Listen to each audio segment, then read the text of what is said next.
Hey guys, welcome back to the channel. A big old box from Saltzman's Jewelers today. Doesn't even fit in frame, so let's go ahead and fix that. Oh look, it's another Oris. Let's get it out of the box and zoom in. All right, so when Jake from Saltzman's reached out about this watch, I was really curious because I had never even heard of this watch before, and as we unbox it, we see pretty standard Oris packaging, but this is going to look a little bit similar to some other dress watches on the market, but it really is its own style. The Oris Rectangular. And here it is. What a gorgeous looking watch. Stainless steel case, sapphire crystal. Inside is the Oris caliber 561, which is a modified ETA 2671. You can see the red Oris rotor in the back. And while we're on the back, we can read Oris Swiss, sapphire crystal, water resistant, 3-bar. Quick release on the strap here, although the color match is so great, I don't know why you would want to change the strap out for anything else. So measurements quick because this is a tiny watch. I'll pull them off to the side as I talk about the similarities it has to like the Cartier Tank or the Reverso. The sizes are roughly similar, so a 25.5mm width on this rectangular case and a 38mm lug-to-lug distance, which means this watch can really be for anyone. Let's see how it looks a little bit later on my 7.25" wrist, but they also have this size, so it could be unisex. Men, women, anyone, really, babies could wear this watch. But look at this dial. So this is a dark navy color dial. Very well matched with this leather strap, and they do have a few different colors to choose from. So there's a red, I think there's a white. I'll pull up some photos so we can see it, but this dial is super fun. We have Oris printed below the 12. We have Swiss made on either side of the 6 o'clock indice. Everything seems to be printed on, and they could be lume dots here. We'll do a lume shot a little bit later. They have Arabic numerals, the 12, the 3, and the 9. The tiniest date window I've ever seen down by the 6, and then everything else are these cool, funky lines.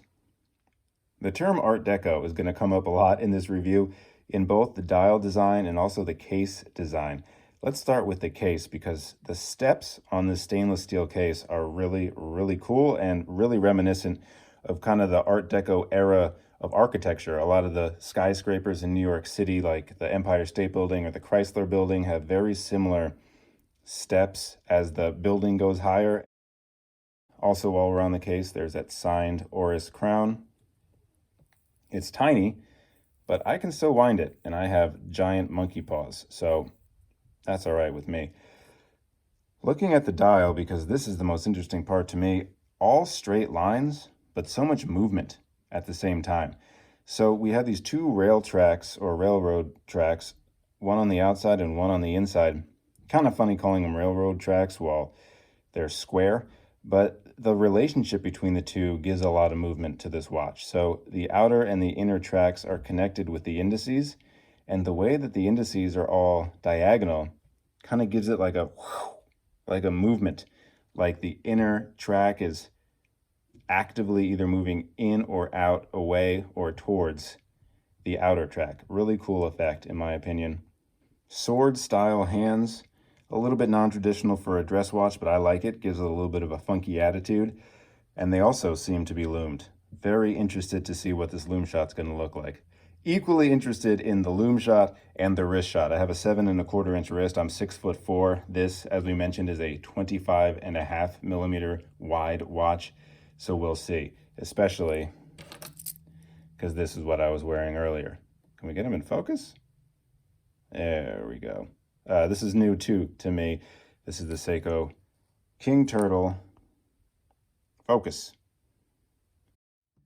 And there's the watch. Let's get it on wrist quick so we can see exactly how it looks on a 7.25" wrist. And I also, because I care, brought a dress shirt so you can see what it looks like with a cuff. So I'll start by showing you, number one, the signed clasp on the buckle here. That this is on the second to last hole for me. So I have a 7.25" wrist.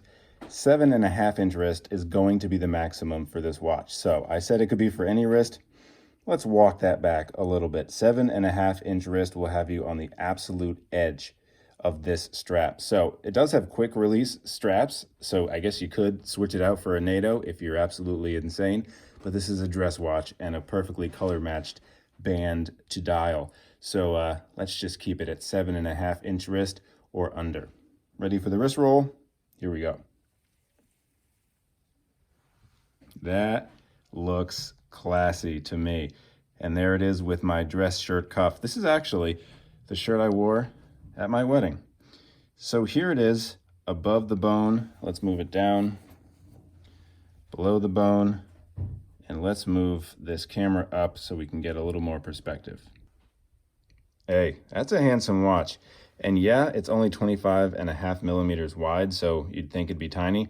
But since it does have such a long lug to lug for the width, with, what is it, 38 millimeters, it doesn't feel that small.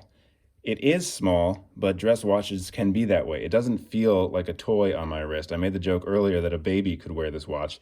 But honestly, with that lug to lug, it doesn't look that much out of place on my 7.25-inch wrist. So if this would be my dress watch choice, I would never feel weird about wearing it. And speaking of wearing it, you can't tell that you have something on your wrist when you wear this watch. It really is that light. So here it is above the bone.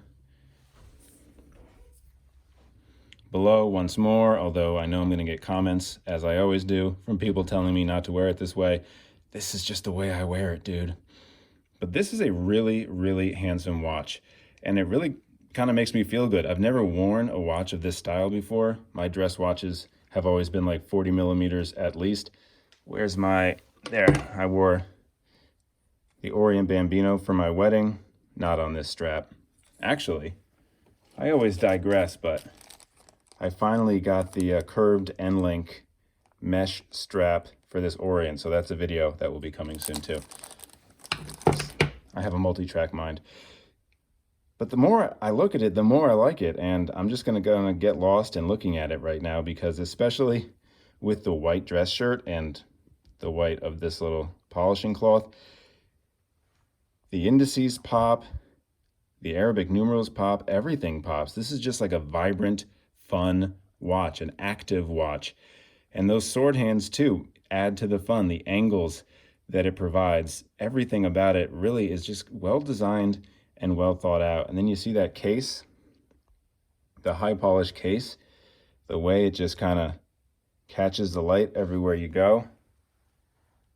And that thinness, definitely fitting under a cuff. All right, let's see exactly how it looks with the lights off. And would you look at that? It does have lume. You can see the sword hands, you can see the indices, kind of. Now it is 1 o'clock in the afternoon, and I have a window that's kind of pouring through light. But if I stand in front of it, you can see the lume. And I'm very, very surprised and impressed by that. Now, let's bring in a Seiko Turtle to show you what a lume can be. But still, the hands are going. Honestly, sometimes I would say don't do that, like be a dress watch, stay in your lane. But the energy that this watch has, I'm really impressed, and I'm glad that it has lume. So here it is, one last time, the Oris Rectangular. I developed a little bit of a crush on this watch throughout this review. I didn't really know what to expect. I didn't know what to think. But I really, really am enjoying this watch. The energy that it brings, the movement that it brings, the angles on the case. Really, really cool, and available for almost, now we know, almost any wrist size. Awesome. So once again, down below is Jake from Saltzman's Jewelers. His email, if you want to shoot him one, hopefully you guys can work something out if you want to get your hands on one of these Oris Rectangulars. And thanks for hanging out with me again, as always. Subscription really does help the channel, and let me know what you think of this watch below. I'll see you later.